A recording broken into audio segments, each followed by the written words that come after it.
எடப்பாடி பழனிசாமி இதை வச்சு அரசியல் பண்றாங்க. அரசியல் தான் பண்ணுவார், இது அரசியல் தான். மக்களை பாதிக்கக்கூடிய எல்லா பிரச்சனைகளுமே அரசியல் தான். கள்ளசாராய சாவுகளை தடுக்க தவறிய அரசுக்கு எதிராக கையில கிடைக்கிற எதை எடுத்து எதிர்கட்சி அடிக்கும். அதை தான் அவர் செய்யறாரு. பாதிக்கப்பட்ட பக்கம் நிற்க வேண்டிய காங்கிரஸ் கடமை தவறிய ஆட்சியாளர்கள் பக்கம் என்று நின்று கொண்டிருக்கிறது. இதனாலதான் காங்கிரஸ் இன்னைக்கு தமிழ்நாட்டில் மொத்தமா துளை தெரியப்பட்டது. இந்தியாவிலே முதல்ல ஆட்சி இழந்த மாநிலம் காங்கிரஸ் தமிழ்நாடு. என்னைக்கு இனிமேல் ஆட்சி வராமல் இருக்கக்கூடிய மாநிலமும் தமிழ்நாடு தான். 4% ஓட்டை வச்சுட்டு திமுகவை அண்டி பிழைக்க வேண்டிய நிலையில் இருப்பதால் காங்கிரஸ் இப்படித்தான் பேசும்.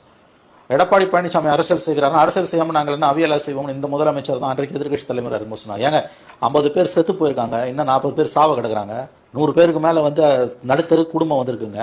கண்ணு போய் காலு போய் இவ்வளவு மோசமான நிலைமையில இருக்கு. ஆளுங்கட்சிக்கு முட்டு கொடுத்து பேசுது இந்த காங்கிரஸ். வெக்கமா இல்லை இந்த காங்கிரஸுக்கு?